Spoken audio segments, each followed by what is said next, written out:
Assalamualaikum warahmatullahi wabarakatuh. Sejahtera untuk kita semua. Pada pertemuan kita kali ini, ya, kita akan melanjutkan materi digital forensik ini dengan bahasan yaitu data acquisition dan duplikasi. Ya. Kenapa ini penting untuk dibahas? Ya, seperti yang saya bilang bahwa pada perkuliahan di awal perkuliahan, pertemuan-pertemuan bahwa dalam dunia forensik ada sesuatu yang harus Anda ikuti, yaitu prosedural. Mungkin kemampuan teknis Anda sudah mumpuni, tetapi jika tidak sesuai dengan prosedur yang ada, itu akan membuat pemeriksaan atau tahapan-tahapan dalam forensik Anda itu tidak valid atau tidak diakui. Oke, untuk selanjutnya kita langsung ke slide berikutnya, ya.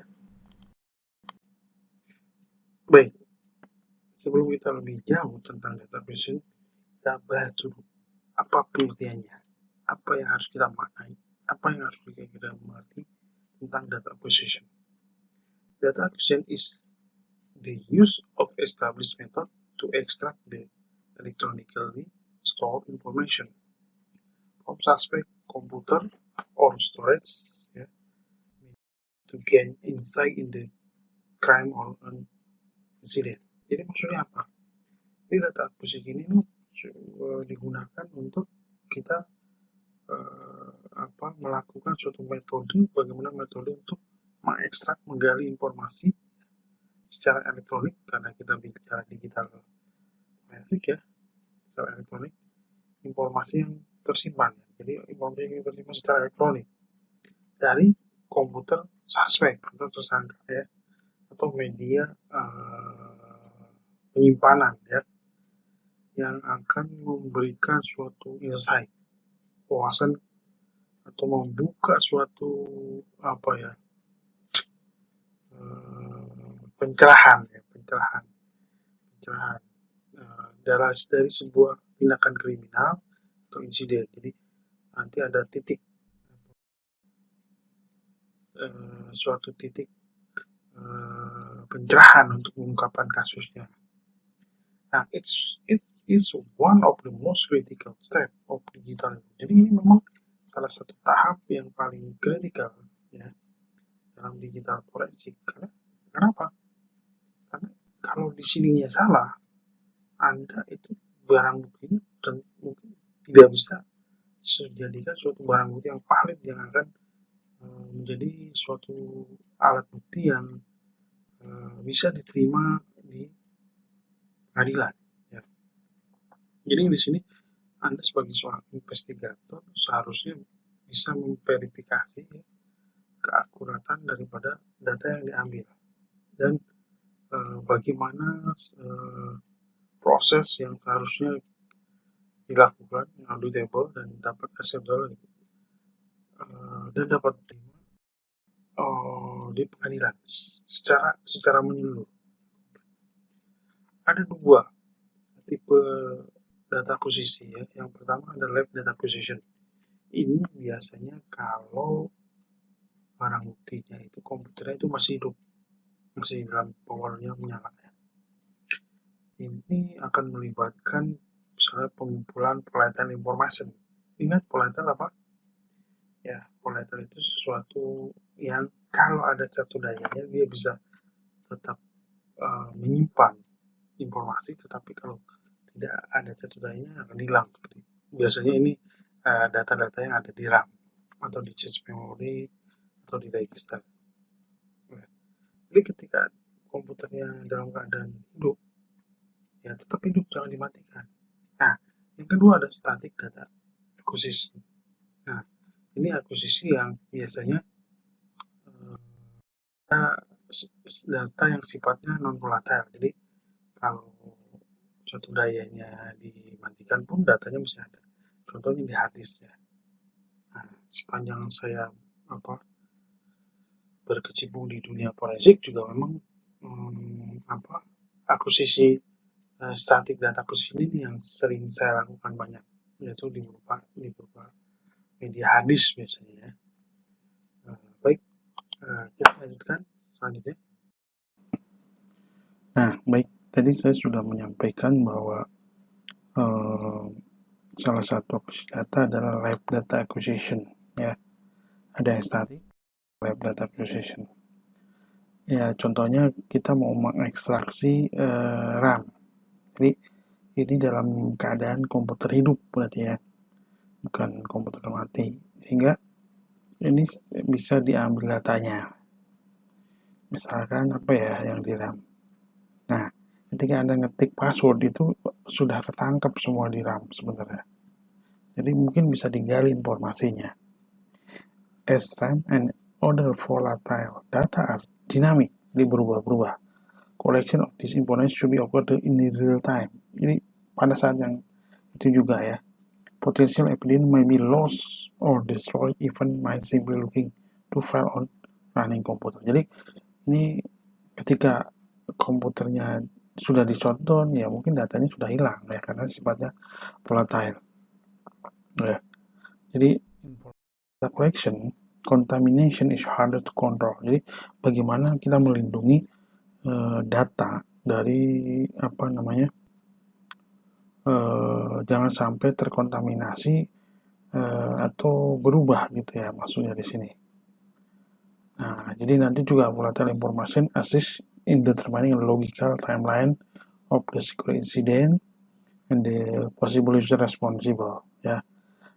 Tipe volatile data biasanya ada, tadi kan kita bagi volatile dan non volatile ya data itu. Nah, tipe data yang volatile itu biasanya ada di informasi jaringan komputer ya. Jadi nanti kita mungkin di network forensik kita akan bahas ini lebih detail ya. Sekarang saya akan bahas globalnya saja dulu ya. Jadi mungkin di network information artinya dalam keadaan terhubung dengan jaringan itu juga sangat volatile karena kalau udah berubah, udah berganti mungkin datanya udah nggak di situ, nggak di jaringan ya, atau di sistem information. Jadi collection informasi seperti apa, di register seperti apa. Nah itu juga bagian daripada volatile data ya. Baik, seperti itu. Nah, berikut ini adalah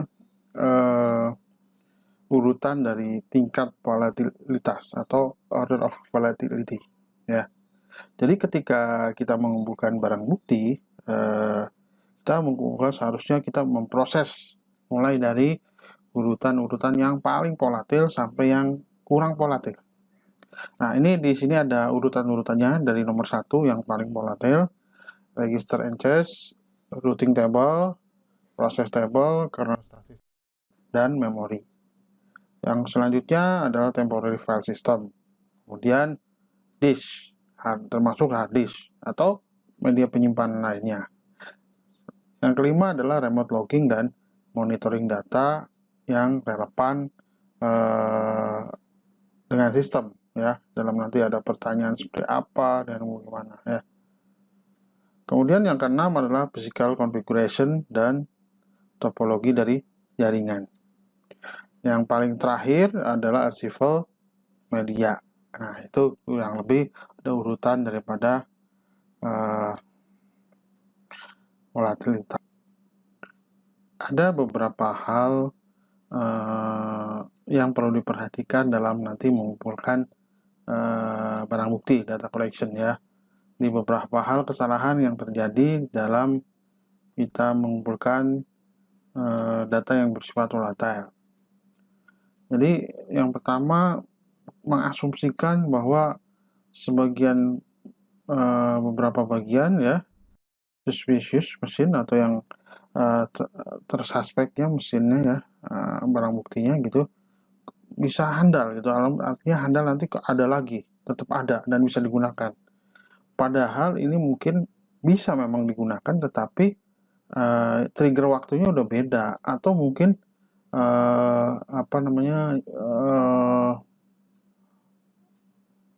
timestamp-nya udah lain atau ketika waktunya udah berlangsung atau mereset atau merestart itu sudah tidak aktif misalnya trojannya. Nah, itu sehingga nggak bisa dibuktikan. Kemudian shutting down or rebooting. Nah, jadi kadang-kadang ketika nyala gitu dimatikan karena takut apa-apa dan sebagainya misalkan. Nah, justru ini salah. Kalau mau ngambil data di volatile ya harus tetap hidup, dijaga. Nah, kalau tidak ada atau laptop misalkan tidak ada chargernya ya diusahakan dicarikan charger yang cocok sehingga dia bisa hidup dan ketika si yang memeriksa ahli digital forensik datang gitu ya, itu masih bisa hidup laptopnya. Kemudian dengan beberapa hal tersebut, misalkan kesalahan yang pertama yang tadi kita tidak punya akses untuk memberikan suatu dokumentasi yang sifatnya baseline-nya apa ya, artinya mulai pertama seperti apa, kemudian ada perubahannya apa, itu kan sebuah dokumentasi yang membuktikan nanti menganalisis apa yang terjadi di dalam komputer tersebut. Yang selanjutnya, not documenting the data collection, ya jelas ini ya. Jadi tidak menyeluruh dokumentasinya ya. Dokumentasinya itu tidak penuh gitu, tidak sempurna karena ada beberapa sebenarnya data yang berubah tapi tidak terdokumentasi. Nah, itu yang harus Anda perhatikan ya. Nah, ini adalah volatile data collection methodology ya. Jadi metodologi bagaimana kita mengumpulkan ya data yang sifatnya volatile. Jadi langkah pertama adalah insiden respon. Jadi kita harus menyiapkan ya apa saja. Misalkan di sini kita harus misalkan post responder toolkit. Jadi ada peralatannya ya. Kemudian juga kita harus membentuk suatu insiden respon team. Jadi ada tim khusus yang akan menghandle ini ya. Forensic related policy that allow for forensic collection. Nah, jadi gini maksudnya timnya segala macam itu metodologi juga itu terkait dengan kebijakan bagaimana mengumpulkan bukti-bukti forensik. Langkah kedua adalah incident documentation. Nah, ini yang kadang-kadang kita lupa melakukan tahapannya ya. Jika ada respons tim segala macam dikerjakan, dihandle, tetapi dokumentasinya tidak dilakukan ya, karena ini untuk meyakinkan ensure that generated log and profile are organized and readable. Jadi ini terdokumentasi sehingga bisa dibaca oleh orang lain atau oleh pihak lain yang berwenang. Document all the information about the security incident ya. Jadi use the logbook di situ ya about the security incident. Nah, document all the information about the security incident and use the logbook to record all the action performed during data collection. Jadi memang selalu ada logbooknya ya harusnya ya. Use the first responder toolkit logbook to determine the tool appropriate the situation. Jadi penting sekali logbook ini. Kemudian langkah ketiga adalah policy verification, polisi kebijakan ya. Pastikan tindakan yang untuk mengumpulkan barang bukti tadi ya do not violate existing network computer usage. Jadi tidak merusak ya. Do not violate any right of the registered owner or user the suspicious system.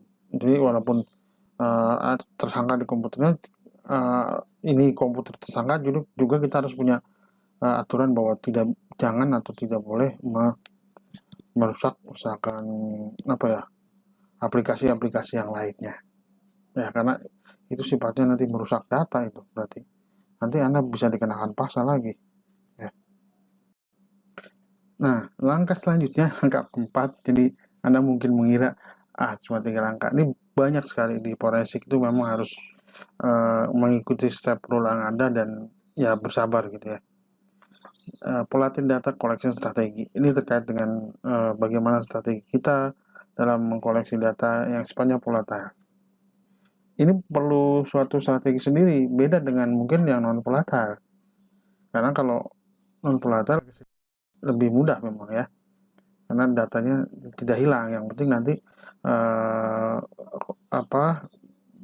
dalam mengaksesnya itu mode write-nya di lock atau disablekan.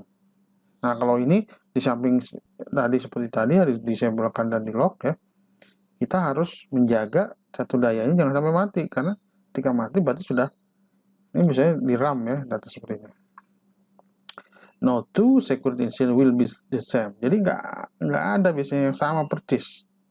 Mungkin merek komputernya sama di gedung yang sama, tetapi bisa menjadi berbeda ya kan. And the question from the graphic to develop the flat data process lagi, that suit the situation and leave the smallest possible footprint on the system ya. Jadi maksudnya adalah ada yang sama. Nanti mungkin dari grafik mungkin Anda kan di jaringan nih Anda prodinya ya, mulai jaringan. Dan pasti Anda pernah pakai Wireshark ya. Nanti trafficnya seperti apa juga itu bagian dari pembuktian. Nanti mungkin di kuliah ke berapa ya? Kuliah ke setelah UTS mungkin akan masukkan network forensik ya. Kemudian langkah kelima adalah pola data collection setup. Jadi pertama establish the trusted common cell ya. Kemudian establish the transition and storage methods ya. Jadi bagaimana kita membuat suatu common cell ya, kemudian juga establish the transition and storage method ya. Kemudian pastikan, yang terakhir adalah pastikan ya, yang maksudnya di langkah kelima ya, terakhir kelima ya, ini bukan terakhir semua nih. Jadi ada langkah selanjutnya nih, cuma slide-nya karena banyak saya di ensure the integrity of forensic tool output. Jadi integritas datanya nih. Ya, makanya kalau nanti dalam sebuah collection data itu compute ya harus kita cek integritinya. Misalkan dengan MD5 ya, di hashing gitu ya. Antara storage asli dengan storage yang bitstream ya, bitstream copy ya. Bitstream copy seperti itu. Nah,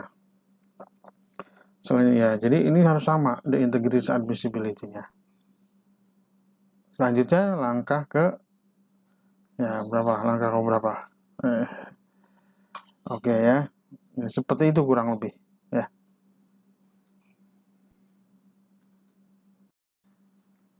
Nah, ini langkah ke-6 ya, ini langkah ke-6. Seperti yang saya tadi kemukakan bahwa tadi itu bukan 5 itu step bukan yang terakhir.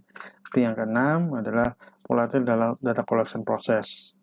Nah, jadi yang pertama intinya tadi ya, do not shut down atau restart sistem komputer ya. Karena ini sifatnya volatile ya. Karena pasti akan tidak terrecord lagi yang sudah ada start. Maintaining a log all maintain log of all action performed on the running machine. Log filenya dijaga gitu ya. Kemudian bila perlu nanti ini photograph the screen, dipoto ya, keadaan seperti apa.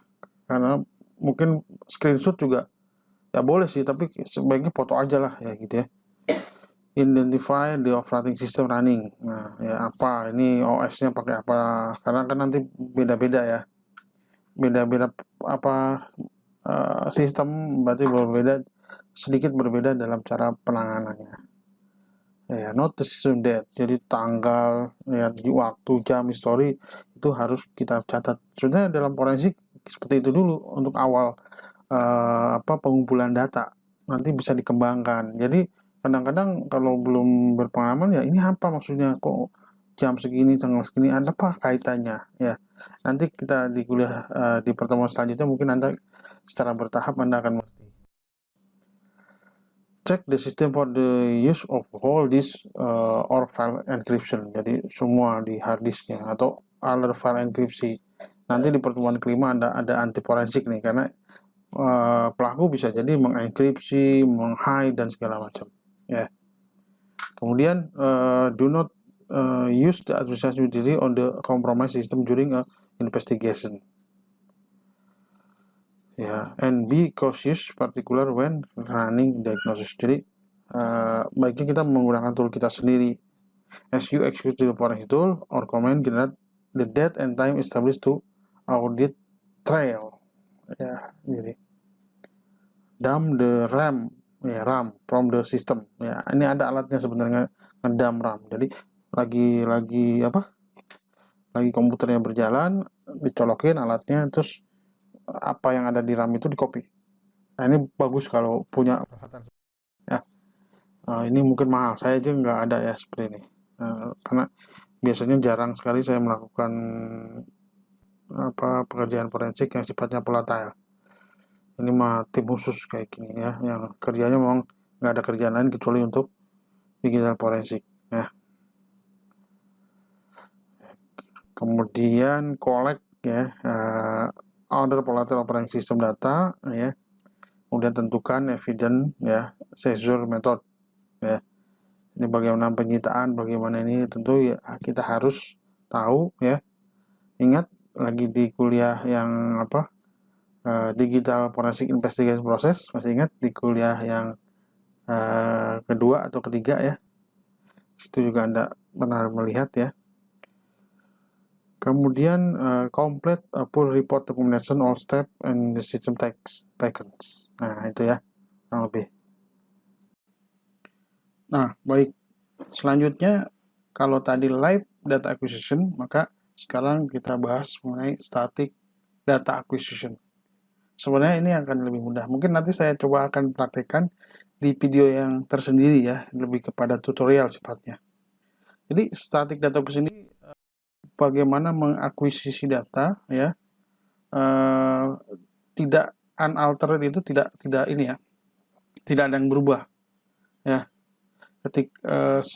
Maksudnya gini, tidak ada yang berubah itu nanti baik dari sisi timestamp-nya ya, first time atau last time ya, data access ya. Jadi si data itu diakses terakhir kapan. Nah ini dalam keadaan off ya, atau dalam keadaan shutdown ya. Jadi ketika kita menemukan barang bukti yang dalam keadaan mati ya, powernya off ya, maka sebaiknya jangan coba-coba untuk dihidupkan, karena nanti akan merubah yaitu unaltered tadi itu yang merah itu ya di sini, sehingga datanya tetap utuh gitu ya. Pak, saya tidak mengubah apa-apa, hanya membuka saja. Membuka juga sudah merubah data itu. Data apa? Data last access time-nya, yang terakhir kalinya. Nah itu ya, jadi this type of data is non-volatile. Jadi non-volatile. Jadi kalaupun daya atau power supply-nya tidak nyala ya, ini datanya tetap tidak hilang. Beda dengan yang tadi, yang live data acquisition kayak di RAM ya. Nah ini biasanya ada di misalkan hard disk ya, atau ini juga nanti terkait dengan hard disk, nanti mungkin di pertemuan kuliah ketiga kan udah membahas masalah hard disk ya, ada slack space, swap file, unallocated drive space ya, itu juga seperti itu. Atau sumber-sumber data non-volatile seperti DVD room. Ya DVD room kalau udah di burning, mau datanya komputernya mati, mau hidup ya ada ya. USB drive. Nah nanti kita coba ya pakai USB drive aja, jangan pakai hard disk. Nanti saya akan coba bikin tutorialnya. Anda nanti ngikutin sehingga Anda bisa mempraktikkan. Flashcard ataupun smartphone ya. Di smartphone nanti kita akan coba untuk terlebih sendiri ya, artinya bahasan sendiri untuk mobile forensik ya, external hard drive. Jadi external hard drive ya sama aja sebenarnya sama hard disk ya prinsipnya. Jadi contohnya static data yang ada di email ya, word processing, web aktivitas, spreadsheet, semua kan ada di hard disk tuh. Slack space semuanya, unallocated space, parish delete space ya, delete file space dan segala macam. Nah berikutnya apa saja selain ini ya. Ini nanti coba kita bahas di slide berikutnya ya. Nah ini ada aturan-aturan ya yang harus kita pegang sebagai digital forensic investigator ya.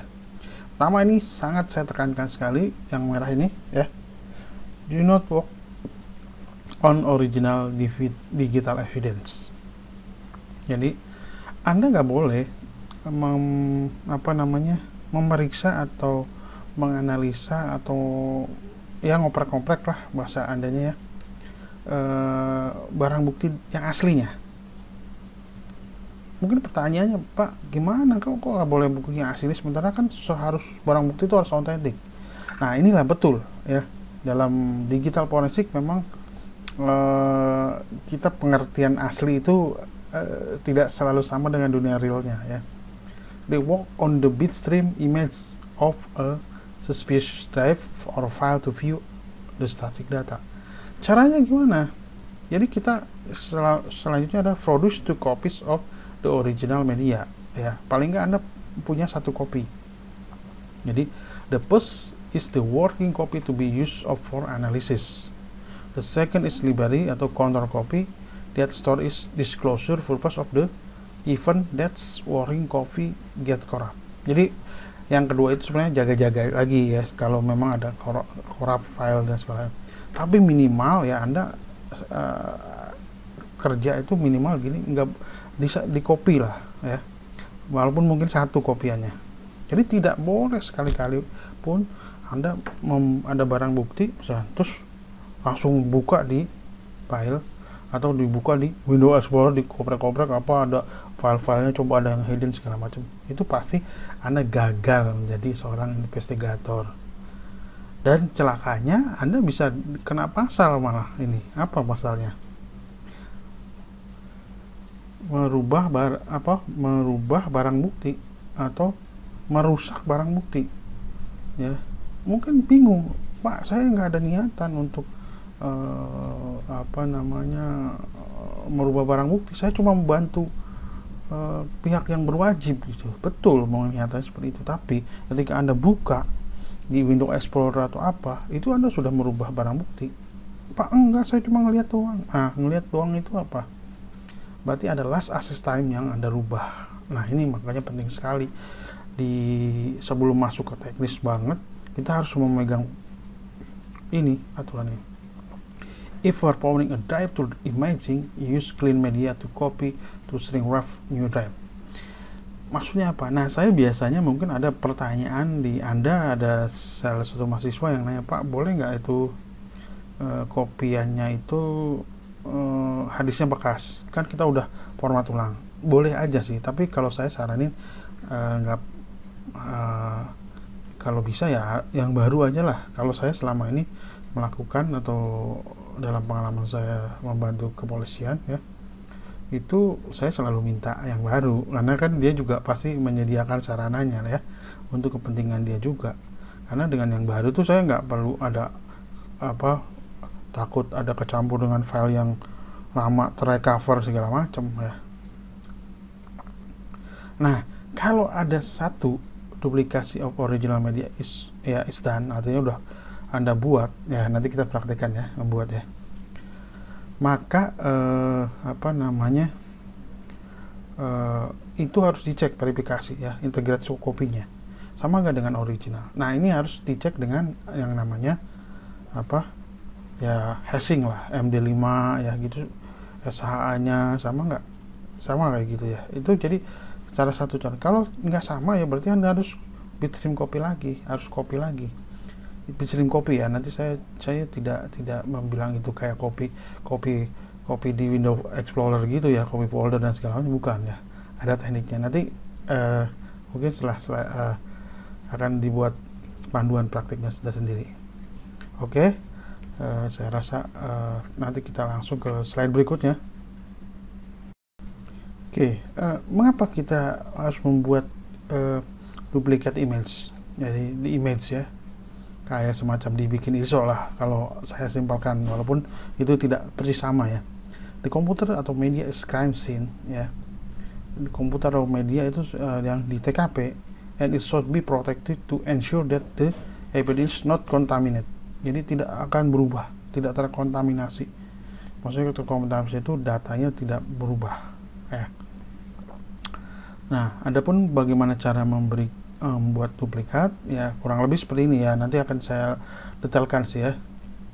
Tapi saya akan coba pakai apa? Contohnya bukan hard disk ya, flash disk saja. Tapi prinsipnya sama.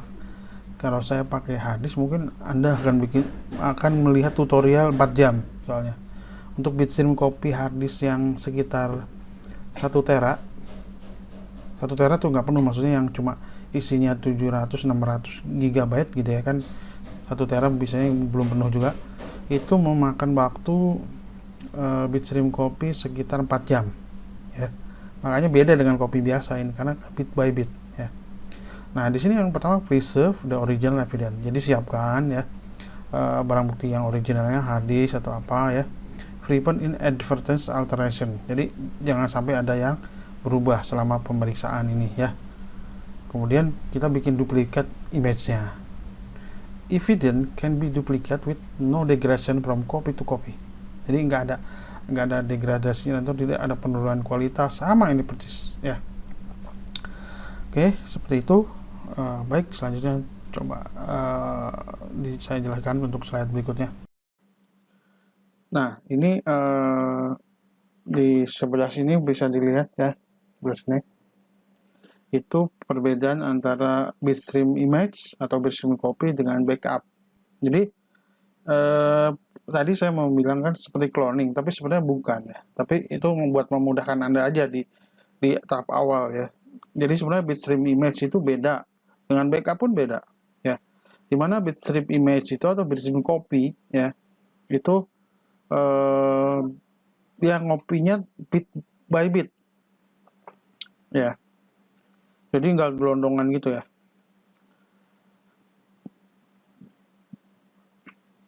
Jadi gini, kalau Anda ngopi biasa di Windows, copy paste gitu ya, ke flash disk, antara hard disk atau apa, copy terus dipastein ke media yang lainnya itu ya sekedar copy aja. Artinya gini, data yang awal mungkin ada di track 1, sektor 1, itu belum tentu dikopikan ke track 1, sektor 1 di media yang lain, di hard disk yang lain.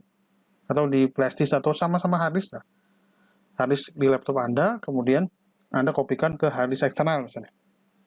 Kalau copy biasa Anda tidak akan atau tidak menjamin bahwa di copy by bit by bit. Artinya misalkan data file Anda itu ada di sektor 1, track 1 gitu ya.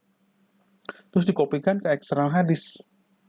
Nah, itu di eksternal hard disk belum tentu. Mungkin ada dikopikan yang kosongnya ada di sektor 2, track 2 gitu misalkan. Nah, ini kan beda. Tapi kalau bit by bit atau bit by bit bitstream copy, kalau Anda data di awal itu ada di track 2, sektor 2, maka akan dikopikan ke media yang buat mengkopinya, yang buat dikopinya itu akan ada di track 2 dan sektor 2. Jadi ini benar-benar ya, it's exactly duplicate all sector on given storage device. Jadi sama. Jadi ibaratnya gini loh, kalau saya analogikan ada rak sepatu yang di musola itu atau di mesin. Kalau Anda taruh di rak kiri paling atas, ya, maka dia akan dipindahkan atau dikopikan datanya persis di rak yang lain, di rak yang kedua, tapi di kiri atas juga, ya, di baris paling atas, ya, sebelah paling kiri. Kalau di copy biasa itu kalau di kiri paling atas mungkin ada dikasih di bawah, yang penting dia masuk aja gitu. Nah itu ya kurang lebih perbedaannya. Nah ini juga mengcopy hidden and residual data. Yang di hidden yang kemudian dulu pernah di delete, ya delete biasa lah, save del atau ini bisa ke bawah juga.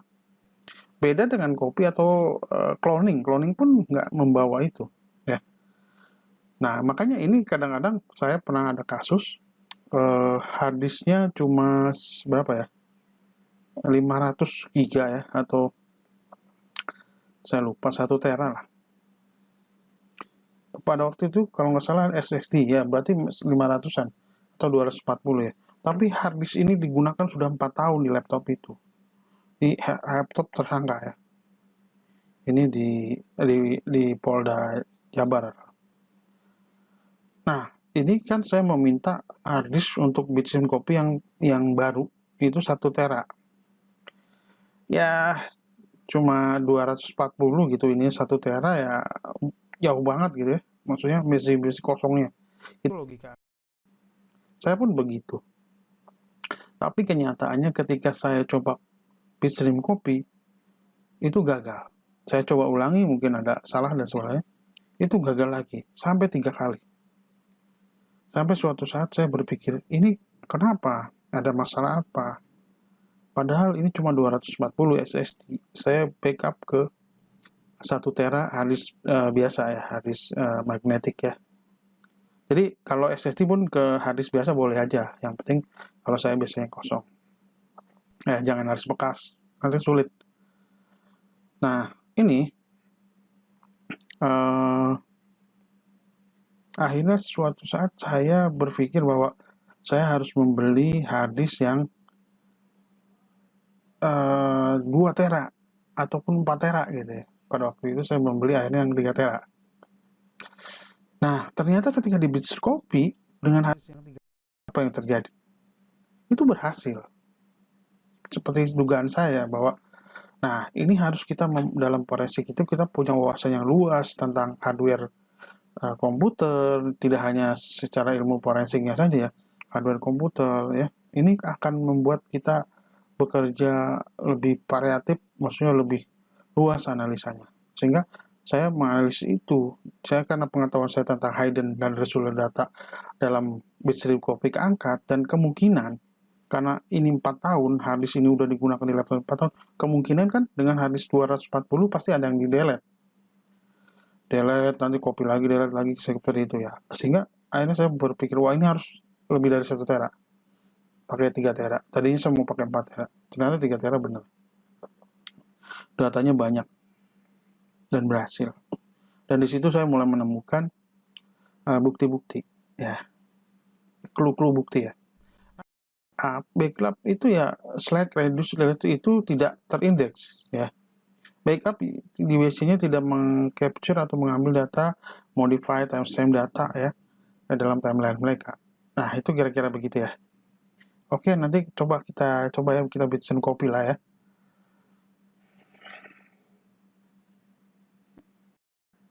Oke, baik. Ini beberapa isu terkait dengan data duplication tadi Bitstream Copy. Data duplication may contaminate the original data, which would not be accepted as evidence. Yeah. There are change of tampering. Tampering itu tadi, ya, with the duplicate data. Tampering itu misalkan ada berupaya untuk mengedit. Ya, misalnya gambar videonya seperti itu, coba diedit atau apa mungkin kasus Jessica dalam kasus Jessica yang copy itu. Pada waktu itu kasus persidangan menunjukkan ada data tampering katanya di gambarnya karena jarinya terlalu panjang katanya itu seperti itu. Padahal itu bukan tampering, tapi perbedaan resolusi tadinya 16:9 dijadikan video yang 1:1, terang aja pasti ada yang tarik ya. Data privacy can be override.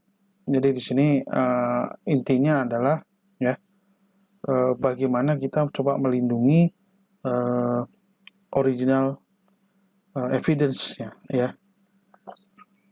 If the original data is continued, then important evidence is lost. Nah, ini makanya penting sekali. Jadi jangan gerasa gerusu gitu ya, gerasa gerusu. Maksudnya langsung lihat, wah dicolokin pakai dicolok ke USB port Anda, terus melihat datanya, saya ini akan paling cepat ngambil datanya gitu, akan menyelidiki. Nah itu kadang-kadang justru yang seperti itu salah ya.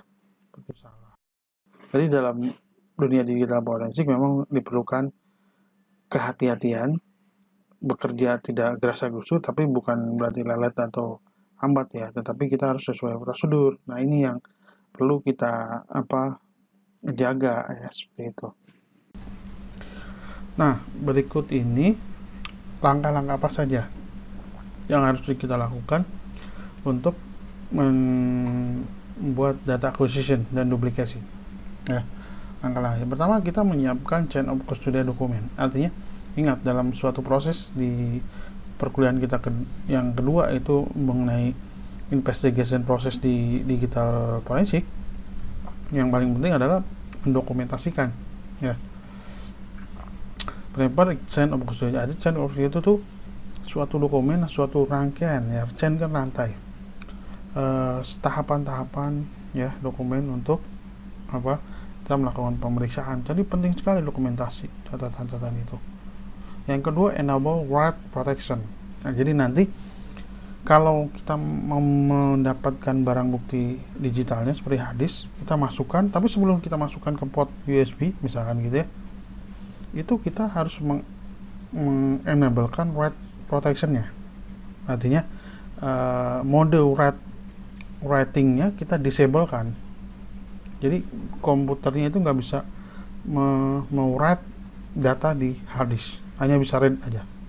Nanti coba ya, nanti kita praktek lah di situ. Kemudian sanitize the target, istilahnya sanitize, bersihkan ya target media supaya nggak ada virus dan segala macam, maksudnya di komputer laptop kita. Makanya ini penting sekali ya. Kemudian menentukan data akuisisi formatnya, nanti pakai RAW, pakai apa, DD apa ya, format filenya seperti apa, nanti kita juga mungkin nanti lebih detail lah kita. Kemudian determine the best acquisition method, jadi mau logical, physical ya, gimana ya. Select data acquisition tool, ini pakai tool yang seperti apa ya, aplikasi seperti apa. Kemudian membuat acquisition data. Kemudian yang ke-8 merencanakan contingency plan, jadi kedaruratan seperti apa. Kalau udah berhasil, jangan lupa yang 9 adalah memvalidasi data acquisition dengan misalkan antara yang kopian dengan yang asli kita verifikasi, validasi. Harusnya sama ya. Caranya pakai apa? Yang paling sederhana apa? Pakai MD5. Hashingnya sama nggak? Kalau sama berarti ya ini sama, otentik. Nah, itu yang dimaksud dengan asli. Ya, kalau udah sama boleh kita lakukan pemeriksaan. Di yang kopiannya, ingat, bukan di yang aslinya. Pak, kalau gimana kalau hasil verifikasi hashingnya nggak sama? Ya harus ulang lagi. Nggak sama lagi, ulang lagi. Mungkin ada segala macam. Jadi kalau belum bisa sama, itu nggak bisa atau nggak sah untuk jadi barang bukti untuk Anda periksa ya, seperti itu. Nah, seperti yang saya bilang di awal yang tadi ya, di slide sebelumnya, kita harus mempersiapkan chain of custody-nya ya, dokumennya ya. Sebenarnya seperti ini ya, pom-pom seperti ini ya, kapan, tanggal, segala macam. Yang penting di situ kita bisa apa ya, alur atau tracknya bisa memastikan sehingga integritas daripada barang bukti yang dikumpulkan. Ya di situ paling nggak ada ya deskripsi evidennya apa, hadis, kemudian kapan waktunya ya, lokasinya didapat di mana, TKP-nya ya, minimal seperti itu ya.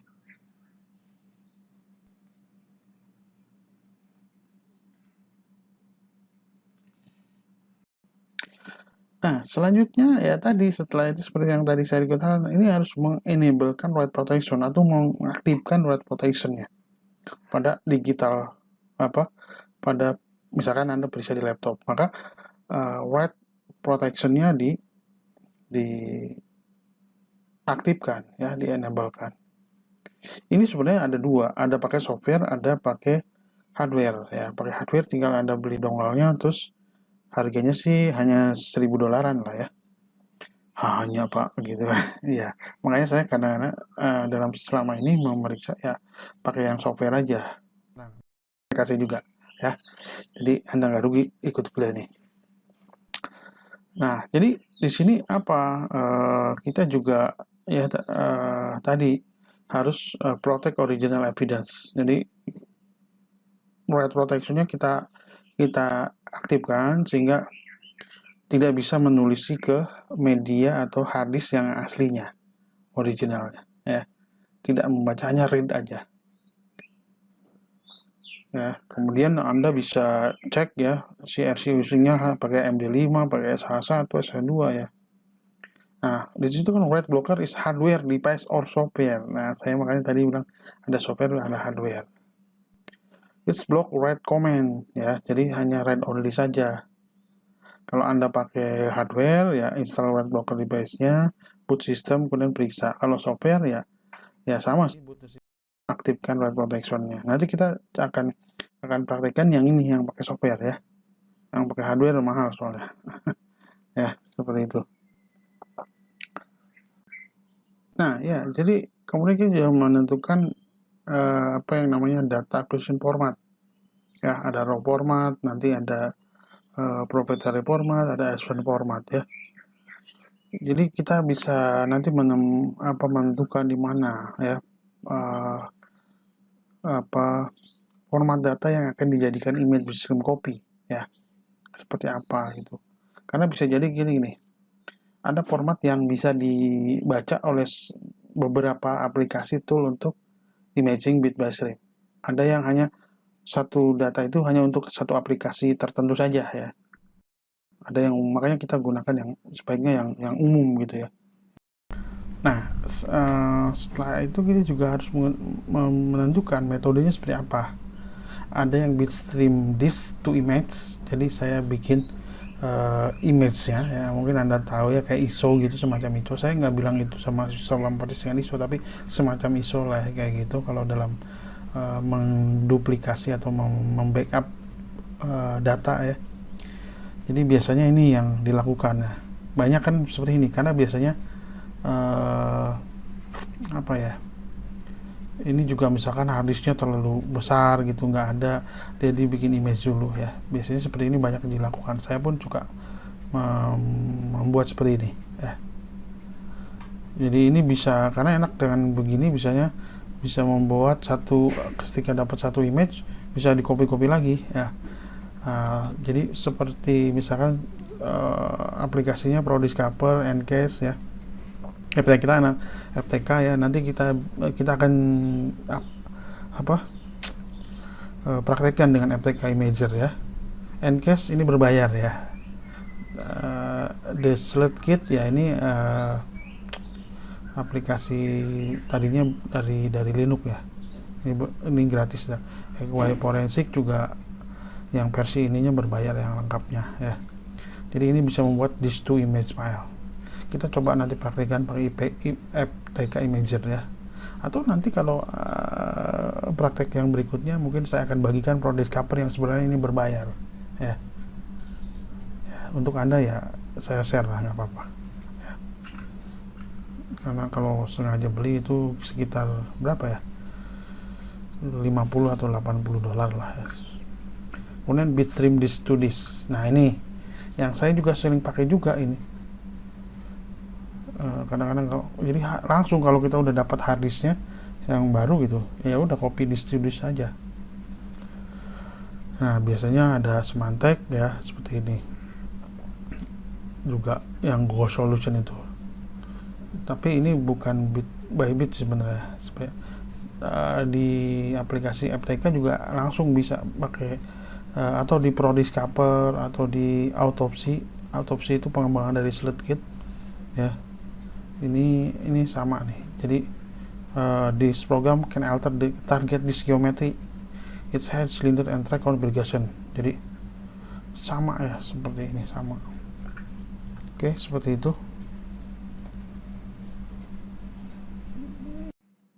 Oke, selanjutnya adalah memilih ya, select the data acquisition toolsnya ya. Tadi yang sebenarnya saya tanya, yang saya jelaskan ada FTK, ada ProDiscover segala macam ya. Ada yang sifatnya mandatory ya, harusnya ini harus gini. Based on this imaging, tool requirement are divided into two categories, mandatory requirement and optional ya. Jadi yang mandatory itu, all this imaging tool must accomplish the task described as mandatory requirement. Sementara ada fitur-fitur tambahannya, misalkan yang sebenarnya nggak dilakukan juga nggak masalah. Ya tadi mandatory itu yang harus ada verifikasi, misalkan kalau sudah di copy bit by bit kopinya harus ada verifikasinya toolnya, misalkan mau di hash kah, dengan MD5 kah, dengan SH. Nah itu mesti ada itu ya, membuat row-nya kemana segala macam itu ada. Sementara nanti misalkan deskripsi tambahan, yaitu sifatnya opsional saja ya, seperti itu.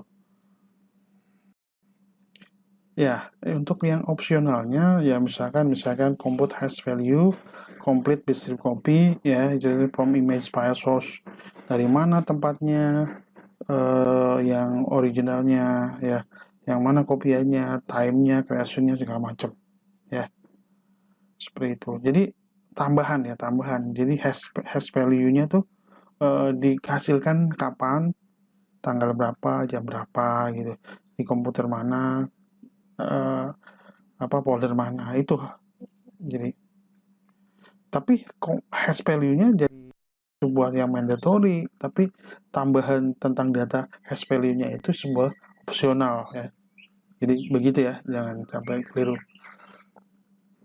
Kemudian dia juga membagi bitstream copy ke dalam beberapa blok. Ya sebenarnya ini nggak terlalu, bukan nggak perlu ya. Ini sebagai tambahan aja kalau mau didetailkan. Tapi kalaupun tidak dibagi ya sebenarnya sah-sah aja. Yang penting tadi mandatory-nya tercapai ya. Log filenya, kemudian alignment cylinder dan segala macam. Nah ini opsional. Jadi sebagai tambahan gitu ya. Ya, berikut ini mungkin salah satu contoh beberapa data acquisition duplication tool yang sifatnya hardware. Dan ini terus terang saya belum pernah ya, karena ini lumayan mahal ini apa. Saya lebih menggunakan yang software ya. Ultrakit, Forensic Falcon. Ini mungkin Bareskrim Mabes Polri ini pakai atau Polda Metro sekarang. 5 tahun yang lalu belum pakai juga sih mereka di Polda ya. Seperti itu ya. Ya, untuk yang versi softwarenya sebenarnya banyak. Ini yang paling terkenal Ncash karena berbayar juga ini pada digital forensic investigator profesional gitu menggunakan ini juga, atau FTK Imager, ProDiscover berbayar juga FTK itu gratis, nanti kita coba praktekkan.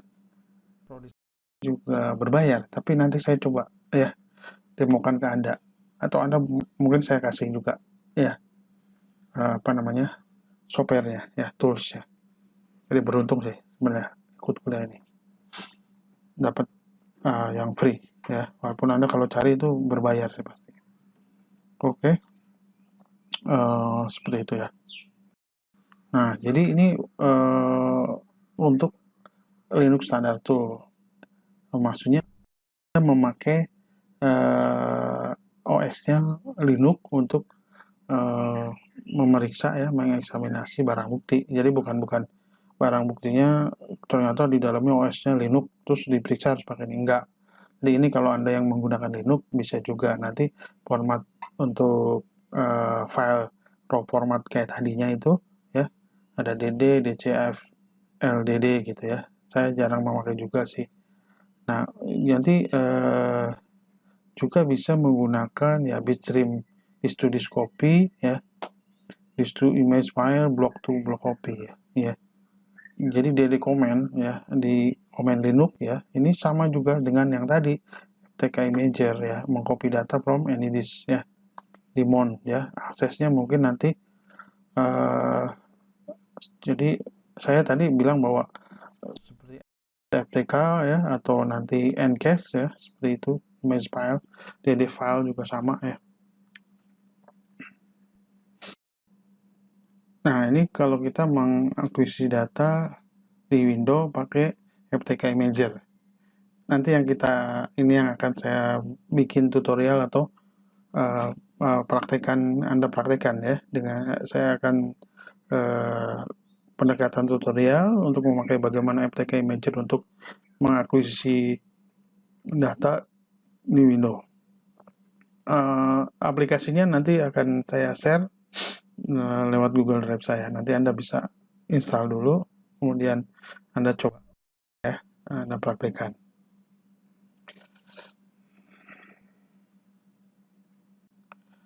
Nah, bagaimana kalau kita kalau mengakuisisi datanya secara remote?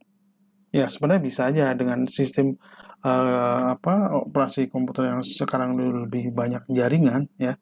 Ini memungkinkan. Jadi saya bisa mengambil data misalkan dari suatu organisasi atau suatu perusahaan ya, tanpa saya harus masuk atau mengambil data langsung ke komputer langsung gitu ya dengan pakai jaringan. Tentu ini harus berkoordinasi kalau kayak gini dengan admin IT-nya gitu ya. Atau malah adminnya yang jadi tersangka. Nah, ini juga dilematis kayak gini. Jangan-jangan admin IT-nya itu temannya tersangka. Jadi dia akan memberitahukan dulu. Nah, ini juga dilematis memang ya kalau kayak gini. Ya ini bisa remote akuisisi data. Pakai Ncash bisa ini. Saya pernah gunakan ini untuk Ncash ya. Di remote gitu dalam satu komputer yang terhubung jaringan. Tapi untuk Ncash mohon maaf saya tidak bisa memberikan share ya karena kalaupun di copy Anda harus punya dongle-nya kayak saya untuk memprotek. Di dongle itu untuk mengecek apa serialnya kayak gitulah semacam pengamanan seperti itu. Jadi saya kebetulan saya punya apa namanya dongle-nya ya, dongle dongle untuk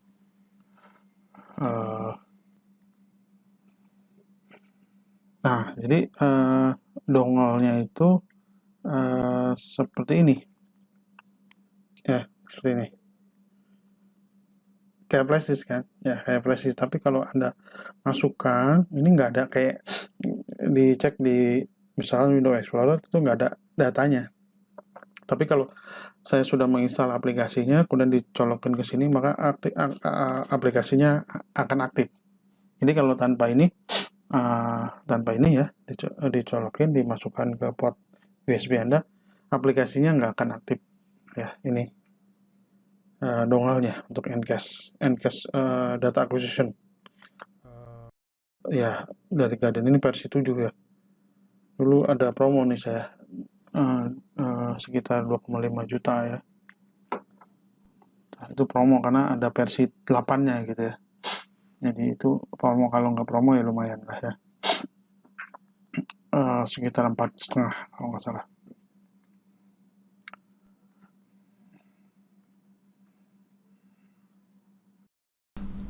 Nah, ini ada beberapa kesalahan dalam akuisisi data biasanya ya.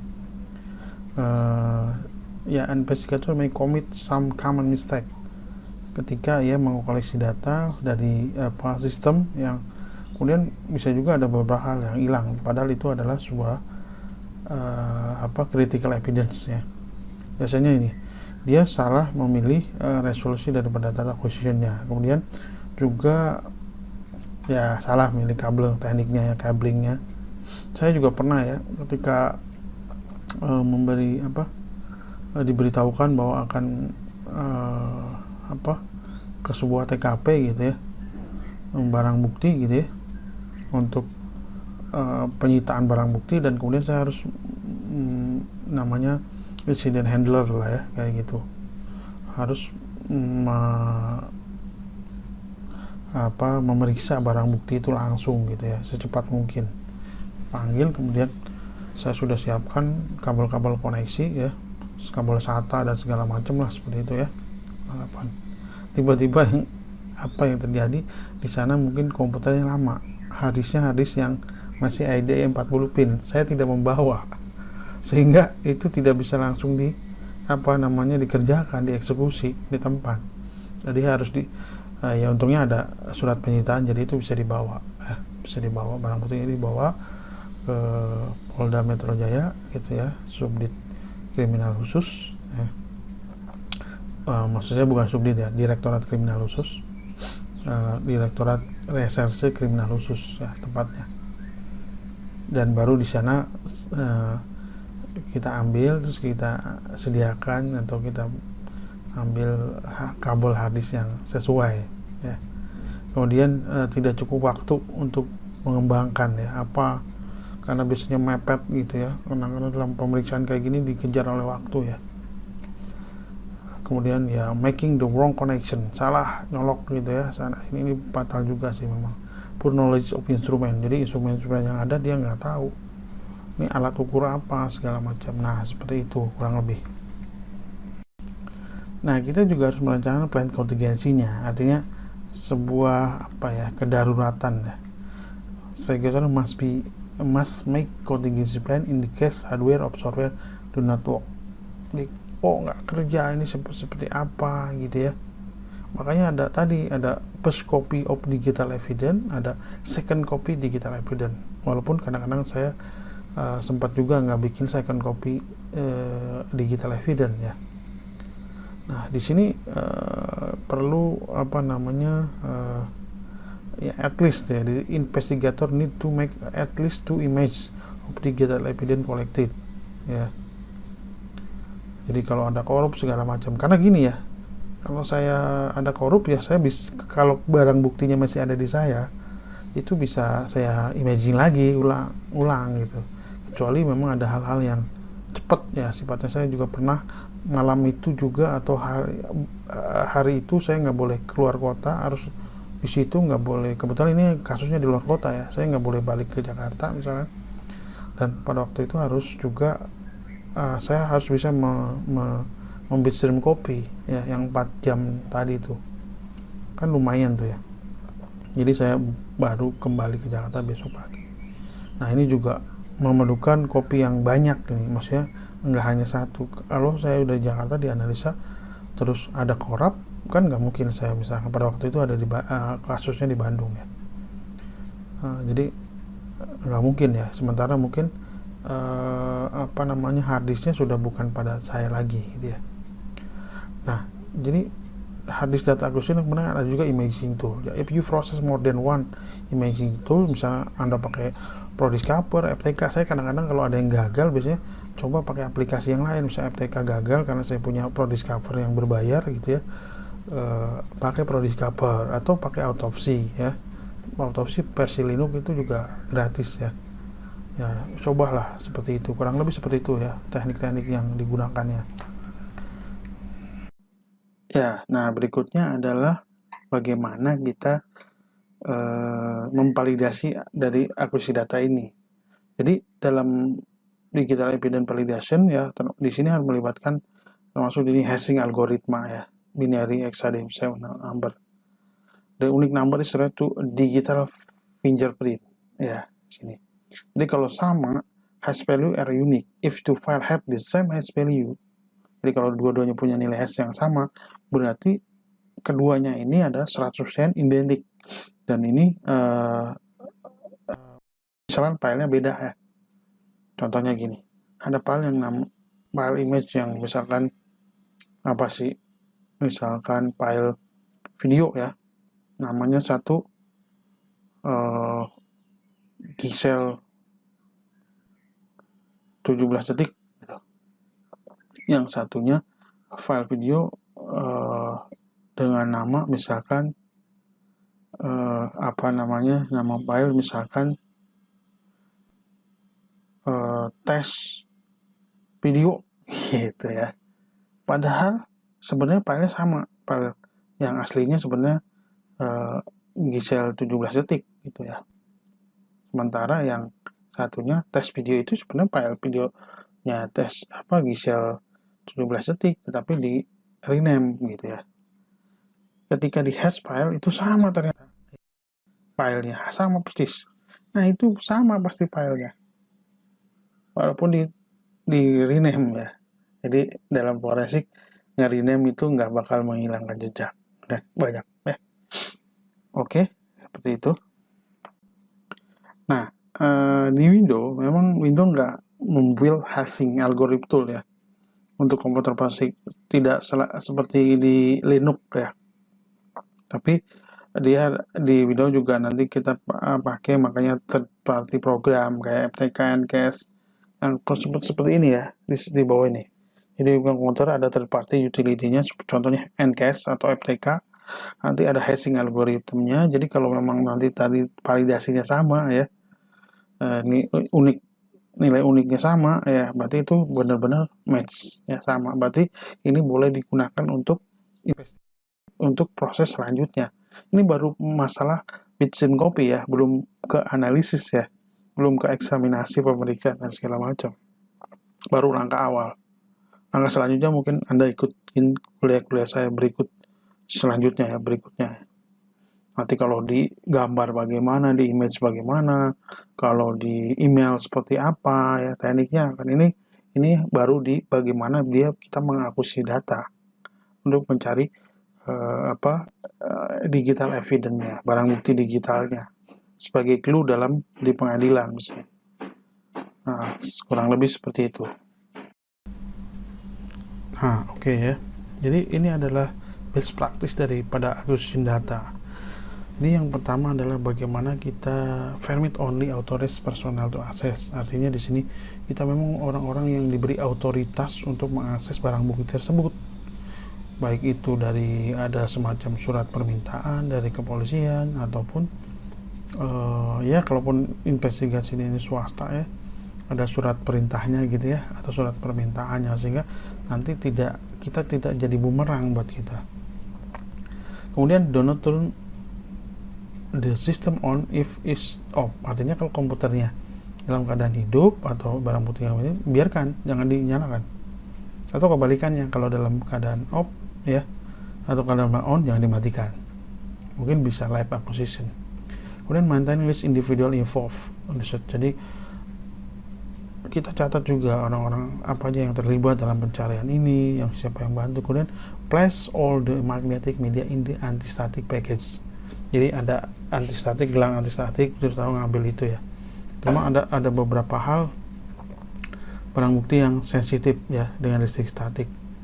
Not when the system was last accessed. Jadi kapan terakhir Anda mengakses sistem itu, kemudian juga properly label the container, use the hold evidence. Jadi ditulis di labelin, kadang-kadang seperti itu ya. Saya pun ada juga, mungkin nanti ada contohnya. Kemudian establish kronologi akses the media. Jadi urutan-urutannya. Setelah itu protect the evidence from extreme temperature.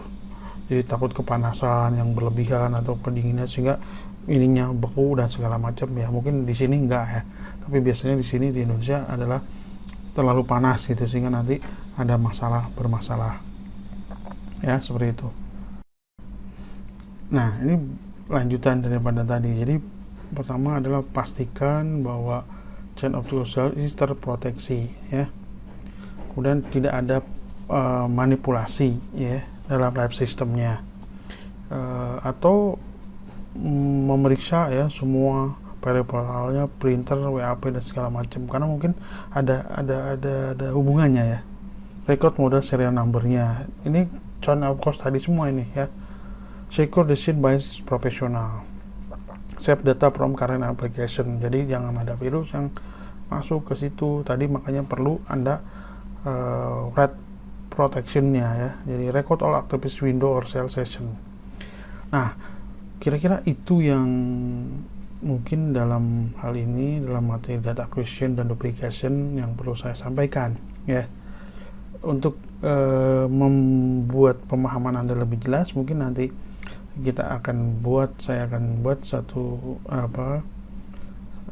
tutorial ya, bagaimana untuk mengakuisisi bitstream copy ya, sampai ke hashing ya, memvalidasi ya, seperti tadi. Jadi jangan lupa nanti saksikan di video selanjutnya. Sampai jumpa. Assalamualaikum warahmatullahi wabarakatuh.